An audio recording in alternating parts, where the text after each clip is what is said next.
NIA के सूत्रों ने दावा किया कि पूछताछ के दौरान गैंगस्टर लॉरेंस बिश्नोई ने इस बात से पर्दा उठाया कि कई बड़े लोग उससे खुद को फोन पर धमकी दिलवाते थे। सूत्रों के मुताबिक लॉरेंस ने यह भी बताया कि धमकी देने के बदले उसे हर महीने पैसे मिलते थे ताकि वो गैंगस्टर लॉरेंस से मिली धमकी के आधार पर सरकारी सुरक्षा हासिल कर सकें। एनआईए के सूत्रों का कहना है कि धमकी के बदले गैंगस्टर लॉरेंस बिश्नोई उन लोगों से करीब 2 करोड़ रुपए लेता था। एनआईए के सूत्रों के मुताबिक पूछताछ में उसने ये भी बताया कि गैंग का खर्चा निकालने और नेटवर्क बढ़ाने के लिए भी वो कारोबारियों से अवैध वसूली करता है। और सूत्र बताते हैं कि सिर्फ 2 साल के भीतर ही लॉरेंस ने अपने गैंग के सदस्यों की संख्या 150 से बढ़ाकर 700 कर ली थी। सूत्रों का दावा है कि पूछताछ में लॉरेंस ने यह भी बताया कि सिद्धू मूसेवाला की हत्या की साजिश 4 अलग अलग जेलों में बंद गैंगस्टरों ने मिलकर रची थी।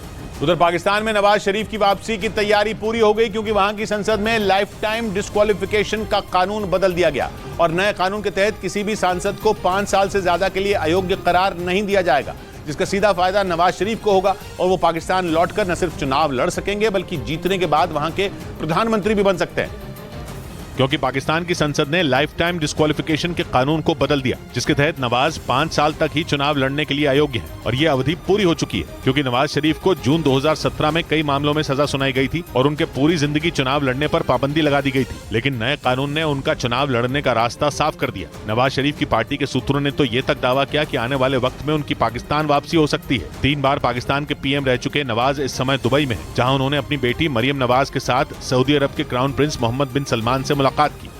इधर आतंकवाद के मुद्दे पर भारत और अमेरिका के साझा बयान पर पाकिस्तान झुंझला गया। पाकिस्तान के विदेश मंत्रालय ने अमेरिकी दूतावास के अधिकारी को तलब कर लिया।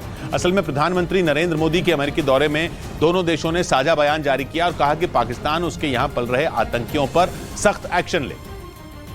इसके साथ ही आतंकवादी घटनाओं को अंजाम देने में अपनी जमीन का इस्तेमाल न होने दें। अमेरिका और भारत के इसी साझा बयान से पाकिस्तान बुरी तरह चिढ़ गया। उसने इस बयान की आलोचना की और पाकिस्तान में अमेरिकी दूतावास के अफसर को तलब कर लिया। पाकिस्तान के विदेश मंत्रालय का कहना है कि अमेरिका को ऐसे बयान जारी करने से बचना चाहिए। हालांकि इसके बाद अमेरिका की तरफ से प्रतिक्रिया आई और उसने एक बार फिर साफ किया कि वो पाकिस्तान से लगातार आतंकवाद पर नकेल कसने की अपील करता रहेगा। मतलब ये कि आतंकवाद के मुद्दे पर अमेरिका को नसीहत देने का उसका दांव उल्टा पड़ गया। इस बीच पाकिस्तान में पल रहे आतंकियों और वहां से चलाए जा रहे बड़े आतंकी संगठनों पर अमेरिका ने एक बार फिर से पाकिस्तान को फटकार लगा दी। अमेरिका ने पाकिस्तान को आतंकवादियों और आतंकी संगठनों पर एक्शन लेने का निर्देश दिया और 2 टूक कहा कि आतंकवाद से लड़ने में अमेरिका पाकिस्तान की मदद करता रहेगा, लेकिन पाकिस्तान को उसकी धरती से चलाए जा रहे लश्कर तैयबा और जैश-ए-मोहम्मद जैसे आतंकी संगठनों का खात्मा करना होगा। Permanently disband all terrorist groups, including Lashkar-e-Taiba, Jaish-e-Mohammed, and their various front organizations. आतंकवाद के मुद्दे पर अमेरिका पहले भी पाकिस्तान को खरी खोटी सुना चुका है। पिछले हफ्ते प्रधानमंत्री नरेंद्र मोदी के अमेरिका दौरे के दौरान भी अमेरिकी राष्ट्रपति बाइडेन ने आतंकवाद पर पाकिस्तान को खूब सुनाया था। इधर पंजाब की फिरोजपुर जेल में बंद एक कैदी ने जेल से ही एक वीडियो कॉल की, जिस पर बवाल मच गया। इस वीडियो कॉल में अमन कुमार नाम का कैदी जेल के बाहर मौजूद कुछ लोगों के साथ लाइव चैट करता हुआ नजर आया और आरोप है कि उसने उस लाइव चैट में हिस्सा फिरोजपुर की जेल के अंदर बैठ कर लिया। जैसे ही उस कैदी का ये वीडियो वायरल हुआ, जेल प्रशासन हरकत में आ गया। इसके बाद उसकी बैरक की तलाशी ली गई, जहां से पुलिस को 2 स्मार्टफोन मिले। मोबाइल फोन अंदर किमें आया। बताया गया कि हत्या के आरोप में बंद अमन कुमार नाम के कैदी ने अपने जन्मदिन के मौके पर लाइव आकर जेल के बाहर मौजूद अपने दोस्तों के साथ अपना जन्मदिन मनाया। हालांकि वीडियो वायरल होने के बाद जेल प्रशासन ने उसके खिलाफ कड़ा एक्शन ले लिया। उधर राजस्थान के श्रीगंगानगर में एक महिला से बदसलूकी करने के आरोप में एक एएसआई को लाइन हाजिर कर दिया गया। बताया गया कि 2 दिन पहले पुलिस एक मामले में आरोपी को गिरफ्तार करने वहां पहुंची थी और आरोप है कि इसी दौरान उस महिला से बदसलूकी की गई और उसे वहां मौजूद उस पुलिस अधिकारी ने धक्का देकर गिरा दिया, जिसका वीडियो सामने आने के बाद उस पुलिस अधिकारी को लाइन हाजिर कर दिया गया। बताया गया कि पुलिस एक आरोपी को गिरफ्तार करने वहां गई थी। इस दौरान जब उस आरोपी की पत्नी ने पुलिस से गिरफ्तारी की वजह पूछी तो पुलिस अधिकारी ने महिला को धक्का मारकर गिरा दिया। इस मामले में पीड़ित परिवार ने पुलिस पर उनके साथ धक्का मुक्की और मारपीट करने का आरोप लगाया। वहीं पुलिस के मुताबिक जब वो आरोपी को ले जा रहे थे तो वो महिला उनकी गाड़ी के सामने आकर विरोध करने लगी थी, जिसके बाद उसे हटाया गया तो वो गिर गई। इधर गुजरात के वडोदरा से चौंकाने वाला एक वीडियो सामने आया, जिसमें एक निजी यूनिवर्सिटी में 2 गुटों के छात्र एक दूसरे को पीटते नजर आए। वहां छात्र विरोध प्रदर्शन कर रहे थे। बताया गया कि उनमें एक छात्र ने एक लड़की पर टिप्पणी कर दी, जिससे वहां झगड़ा शुरू हो गया, जिसके बाद दोनों गुटों के छात्र एक दूसरे को पीटते दिखाई दिए। कोई धक्का मारता नजर आया तो किसी ने लात घूंसों की बरसात कर दी, जिससे मामूली विवाद खूनी झड़प में तब्दील हो गया। गुजरात के वडोदरा में एक निजी यूनिवर्सिटी में छात्र कॉमर्स फैकल्टी में सीट बढ़ाने की मांग पर प्रदर्शन कर रहे थे। आरोप है कि इसी दौरान दूसरे गुट के किसी छात्र ने एक छात्रा पर टिप्पणी कर दी, जिसके बाद जबरदस्त मारपीट हो गई और एक छात्र बुरी तरह जख्मी हो गया। इस बीच महाराष्ट्र के वर्धा में पुलिस ने सीसीटीवी फुटेज की मदद से एक पेट्रोल पंप पर तोड़फोड़ और लूटपाट करने के आरोपियों को दबोच लिया। वहां पेट्रोल पंप पर दिन दहाड़े हुई इस घटना की वजह से सनसनी फैल गई। शिकायत मिलने पर पुलिस ने जांच शुरू की और सबसे पहले पेट्रोल पंप पर लगे सीसीटीवी कैमरों को खंगालना शुरू किया। और सीसीटीवी कैमरे में जो वीडियो रिकॉर्ड हुए उनमें 2 लोग पैदल ही पेट्रोल पंप की तरफ आते दिखाई दिए, जिनमें एक आदमी खून से लथपथ नजर आया। पेट्रोल पंप पर पहुंचते ही दोनों ने अचानक तोड़फोड़ शुरू कर दी। इस दौरान एक हमलावर वहां मौजूद दफ्तर की ओर बढ़ा और उसने पेट्रोल पंप कर्मी के साथ मारपीट की। कुछ देर तक उत्पात मचाने के बाद दोनों हमलावर एक मोटरसाइकिल पर बैठकर भाग निकले। उनके जाते ही एक मोटरसाइकिल पर बैठे 2 लोग और वहां पहुंचे। उन दोनों ने भी पेट्रोल पंप पर तोड़फोड़ की और फरार हो गए। शिकायत मिलने पर पुलिस ने सीसीटीवी फुटेज की मदद से चारों आरोपियों को ढूंढ निकाला और उनसे पूछताछ में जुट गई। उधर दक्षिण कोरिया ने अपने पड़ोसी और सबसे बड़े दुश्मन किम जोंग उन से निपटने के लिए ड्रोन यूनिट की तैनाती कर दी। बताया गया कि यह फैसला उत्तर कोरिया के मिसाइल हमलों की वजह से लिया गया, क्योंकि आए दिन आसमान में मिसाइल दागने वाले किम जोंग उन से दक्षिण कोरिया को डर सताने लगा। यही वजह थी कि उसने उत्तर कोरिया से निपटने के लिए एक अलग ड्रोन यूनिट की तैनाती कर दी। दक्षिण कोरिया का मानना है कि उसके ये ड्रोन उत्तर कोरिया की मिसाइलों का मुंहतोड़ जवाब देंगे और उन मिसाइलों को दक्षिण कोरिया में घुसने से पहले ही ढेर कर देंगे।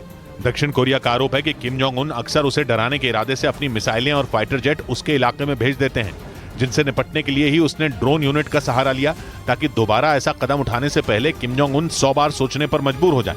वहीं चीन और रूस के साथ बने हुए तनाव के बीच जापान की सरकार ने नेटो के साथ एक और समझौते की तैयारी कर ली। माना जा रहा है कि नेटो के साथ होने वाले इस समझौते से जापान की फौज को बड़ा फायदा होगा और जापान की फौज समंदर में चीन की चाल को बेहतर तरीके से ट्रैक कर पाएगी। नेटो का दफ्तर अपने देश में खोलने के लिए पहले ही जापान राजी हो गया था, लेकिन इस बार उसने अंतरिक्ष में सहयोग से जुड़े समझौते की तैयारी कर ली। पश्चिमी मीडिया के मुताबिक अंतरिक्ष में नेटो और जापान के बीच सहयोग लगभग तय है। हालांकि ये सहयोग किस तरह का होगा, इस पर अब तक सस्पेंस बना हुआ है। जुलाई में जापान के प्रधानमंत्री नेटो की समिट में हिस्सा लेने लिथुआनिया जाने वाले हैं। माना जा रहा है कि उसी समिट में इस समझौते पर मोहर लग सकती है।